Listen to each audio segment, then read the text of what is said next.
Assalamualaikum warahmatullahi wabarakatuh. Apa kabar teman-teman? Kali ini kita akan membicarakan tentang gangguan bipolar menurut beberapa teori. Teori yang pertama adalah menurut teori psikoanalisa. Kemudian yang kedua teori behavioristik. Kemudian yang ketiga teori kognitif dan yang keempat teori humanistik.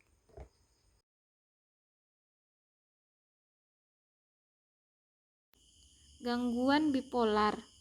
Gangguan bipolar adalah sebuah gangguan otak yang menyebabkan perubahan mood atau suasana hati, perubahan energi, dan perubahan kemampuan keberfungsian seseorang. Seseorang dengan gangguan bipolar mengalami keadaan emosi yang intens atau kuat yang biasanya terjadi selama periode-periode hari atau periode minggu yang berbeda, yang disebut dengan episode mood atau suasana hati. Nah, episode mood atau suasana hati ini dikategorisasikan menjadi 3. Yang pertama yaitu manik, yaitu senang secara berlebihan. Lalu yang kedua hipomanik, yaitu mood atau suasana hati yang mudah tersinggung. Dan yang ketiga depresif atau mood suasana hati yang sedih. Gejala bipolar itu biasanya bergantung kepada genetik atau faktor keturunan yang sangat kuat. Kemudian juga faktor neurologis, perbedaan struktur dan aktivitas otak, neurotransmitter seperti dopamin dan serotonin. Kemudian juga disebabkan oleh lingkungan, misalnya stres berat, trauma masa anak-anak, tidur yang terganggu, atau penggunaan zat-zat. Pada penderita bipolar ada kemungkinan konflik antara hasrat yang ditekan atau id dengan tuntutan moral. Nah, menurut pandangan teori humanistik, gejala bipolar ini adalah disebabkan oleh konflik bawah sadar antara id, ego, dan superego. Nah, id itu bagian dari kepribadian yang didorong oleh dorongan instingtual seperti hasrat, agresi, atau libido. Nah, superego adalah bagian moral yang berkembang dari internalisasi nilai-nilai orang tua dan masyarakat. Nah, sedangkan ego sendiri dia sebagai penengah antara id dan superego. Pada penderita bipolar ada kemungkinan konflik antara hasrat yang ditekan yakni id dengan tuntutan moral internal yaitu superego sangat intens sehingga ego kewalahan. Ketika ego gagal mengelola konflik ini, muncul 2 kondisi ekstrim, yaitu manik di mana ego terlalu lemah untuk mengendalikan dorongan id yang dilepas secara impulsif. Yang kedua, depresi. Superego terlalu menekan ego sehingga muncul rasa bersalah, tidak berdaya, dan harga diri yang rendah. Mekanisme pertahanan diri yang tidak sehat. Nah, individu dengan gangguan bipolar cenderung menggunakan mekanisme pertahanan seperti denial, splitting, memisahkan realitas secara ekstrim, baik atau buruk, dan projection. Nah, kemudian dalam fase manik, seseorang mungkin menyangkal realitas atau membesar-besarkan kemampuan dirinya. Dalam fase depresi, mereka bisa menyalahkan diri secara berlebihan atau melihat dunia ini sebagai tempat yang tidak bernilai. Pendekatan ini dilakukan melalui terapi jangka panjang dengan tujuan yang pertama, membawa konflik bawah sadar kepada kesadaran melalui teknik seperti asosiasi bebas. Pasien didorong untuk berbicara bebas tanpa sensor agar konflik yang ditekan muncul ke permukaan. Misalnya, kemarahan terhadap orang tua yang ditekan sejak kecil bisa muncul sebagai bagian dari pemahaman mengapa suasana hati pasien bisa berubah ekstrim. Tujuan berikutnya adalah menafsirkan mimpi atau dream interpretation. Nah, karena mimpi dianggap sebagai jalan menuju alam bawah sadar.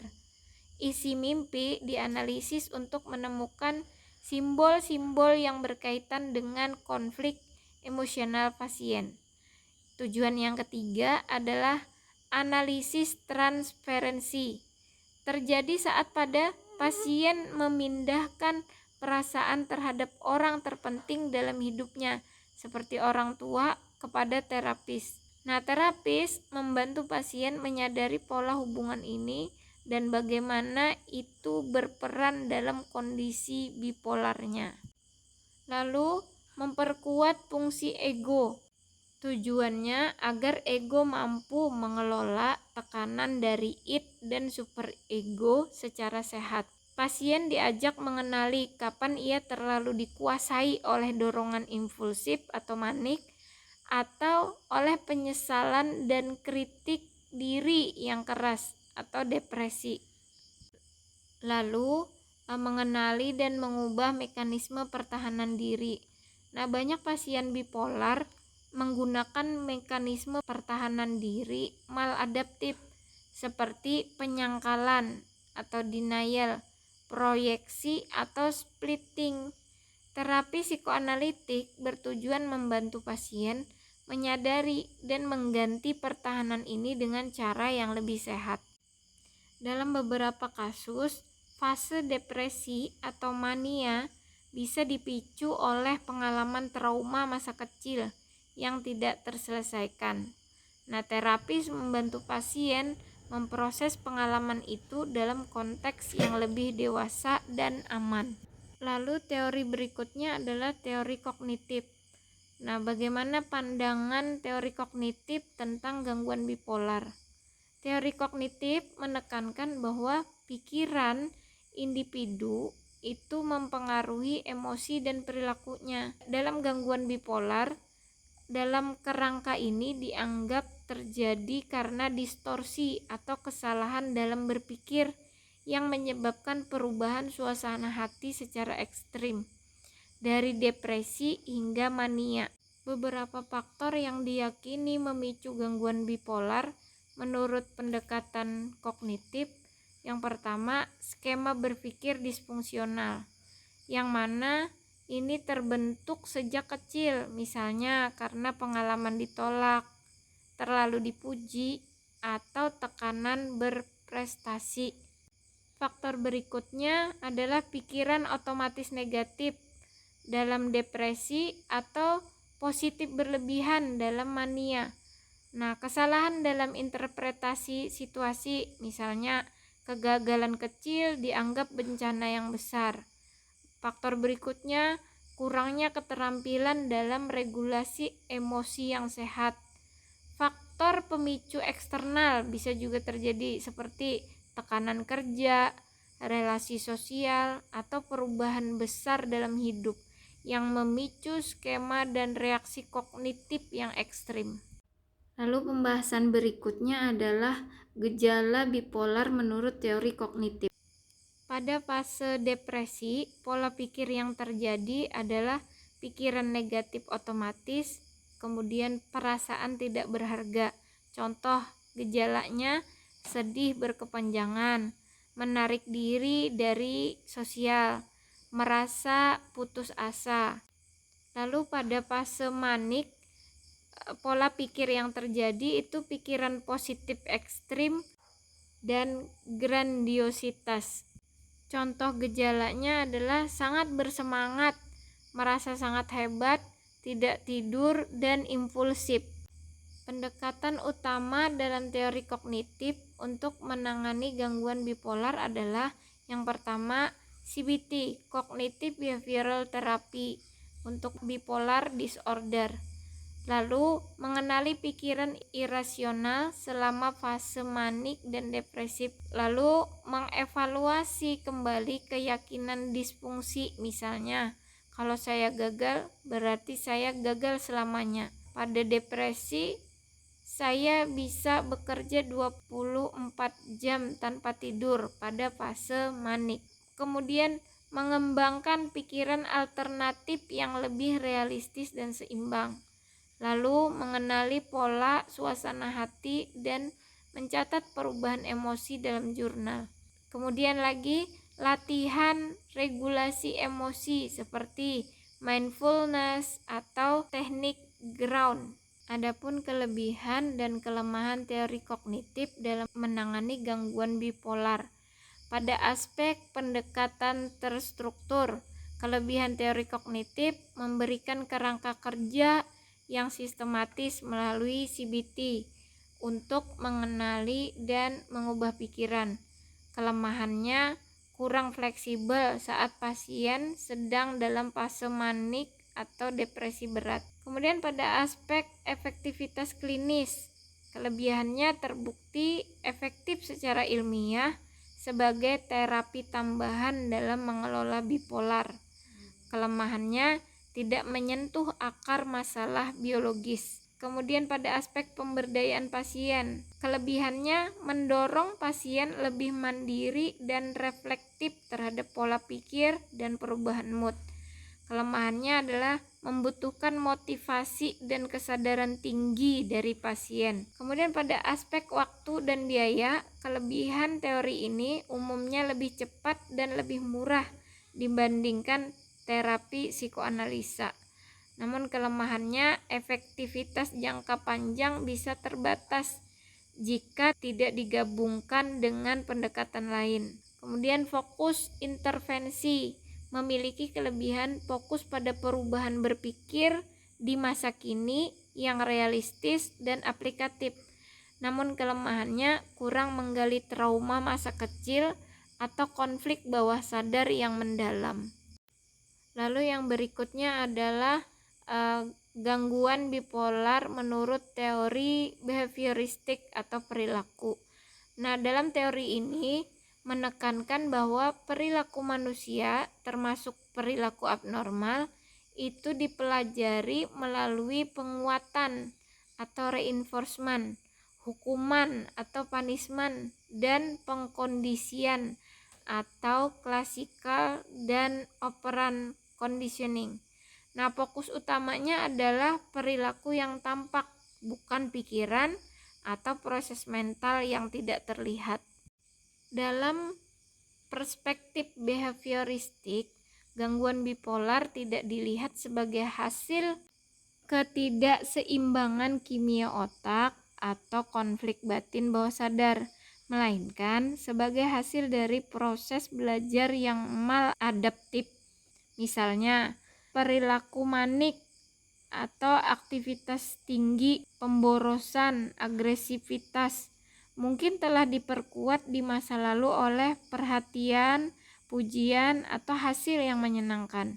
Nah, perilaku depresi bisa berkembang karena penghindaran aktivitas yang awalnya menimbulkan ketidaknyamanan, lalu diperkuat oleh empati orang sekitar atau pengurangan tuntutan sosial. Contohnya, seseorang yang tampak energik dan produktif selama fase manik mungkin sering diberi tanggung jawab lebih atau pujian. Akhirnya, ini menjadi penguatan positif yang memperkuat penyebab gangguan bipolar menurut behaviorisme. Ada 3, yaitu pertama penguatan positif. Nah, seseorang yang menunjukkan perilaku ekstrim atau manik mendapat imbalan sosial atau perhatian. Lalu yang kedua, adanya penguatan negatif. Dalam fase depresi, orang menghindari tugas-tugas sulit dan mendapat simpati sehingga penghindaran itu terus terjadi. Kemudian yang ketiga, kurangnya pembelajaran keterampilan atau coping. Individu tidak memiliki strategi perilaku yang sehat dalam menghadapi stres atau konflik. Penanganan atau intervensi behavioristik. Pendekatan behavioristik menekankan modifikasi perilaku melalui teknik-teknik berikut. Metode reinforcement schedule, penjelasannya adalah memberikan hadiah untuk perilaku adaptif seperti jadwal tidur yang teratur. Kemudian metode activation, yaitu mendorong pasien melakukan aktivitas menyenangkan secara bertahap. Kemudian metode modeling, yaitu memberikan contoh perilaku sehat dan bagaimana caranya mengelola stres. Lalu metode kontingensi manajemen, yaitu menyusun konsekuensi hadiah atau hukuman berdasarkan perilaku yang muncul. Kelebihan dan kelemahan pendekatan behaviorisme. Kelebihannya adalah fokus pada perilaku yang tampak dan dapat diubah, cocok untuk intervensi praktis dan terapi terstruktur, bisa diukur secara kuantitatif. Adapun kelemahannya, tidak menjelaskan penyebab biologis atau emosional, kurang dalam memahami kompleksitas mood bipolar. Terakhir, tidak cukup jika digunakan tanpa pendekatan lain. Lalu berikutnya, gangguan bipolar menurut teori humanistik. Gangguan bipolar dilihat sebagai akibat dari keterputusannya dari jati diri sejati atau true self. Kemudian kegagalan individu menerima diri sendiri dan dicintai tanpa syarat. Yang berikutnya, konflik antara aktualisasi diri dan harapan lingkungan, misalnya tekanan sosial atau ekspektasi keluarga. Individu dengan gangguan bipolar mungkin akan mengalami yaitu pencarian makna hidup yang tidak terpenuhi, ketidaksesuaian antara aku ideal dan aku yang nyata, yang kemudian menimbulkan kecemasan, kebingungan, dan ketidakstabilan emosi. Gejala gangguan bipolar secara umum, meski gejala ini bukan khusus humanistik, namun menjadi titik pengamatan. Ada episode mani, yaitu semangat berlebihan, rasa superior, dan impulsif. Nah, ada juga episode depresif, yaitu putus asa, kehilangan motivasi, menarik diri. Nah, dalam pandangan humanistik, kedua episode, yakni episode yang disebut episode manik, adalah usaha berlebihan untuk merasa diri berarti atau diakui, sedangkan depresif akibat kehilangan arah atau makna hidup. Penanganan gangguan bipolar menurut teori humanistik. Pendekatan terapi yang digunakan adalah client-centered terapi atau terapi berpusat pada klien. Ini dikemukakan oleh Carl Rogers. Prinsip dan penjelasannya, prinsipnya adalah yang pertama empati, yakni terapis memahami perasaan klien dari sudut pandangnya. Berikutnya unconditional positive regard, yaitu klien diterima tanpa syarat apapun kondisinya. Kemudian prinsip yang berikutnya adalah kongruensi atau keaslian. Terapis jujur dan autentik, mendorong klien untuk juga jujur terhadap dirinya sendiri. Prinsip berikutnya adalah fokus pada pertumbuhan, yakni membantu klien menemukan makna dan arah hidup yang sejati. Sebagaimana halnya teori-teori yang lain, teori humanistik juga memiliki kelebihan dan kelemahan terhadap penanganan kasus gangguan bipolar. Adapun kelebihannya, yang pertama, mendorong pemahaman diri yang mendalam dan hubungan terapeutik yang hangat. Kemudian yang kedua, menekankan martabat dan potensi individu. Kelebihan yang ketiga, cocok untuk meningkatkan penerimaan diri dan makna hidup. Adapun kelemahannya, yang pertama, kurang fokus pada aspek biologis dan simptom klinis dari gangguan bipolar. Kemudian yang kedua, sulit untuk mengukur hasil terapi secara objektif. Yang ketiga, tidak cukup efektif jika digunakan sendiri pada kasus bipolar yang berat atau psikotik. Demikianlah penjelasan tentang gangguan bipolar menurut beberapa teori tadi. Terima kasih atas perhatiannya, semoga bermanfaat. Assalamualaikum warahmatullahi wabarakatuh.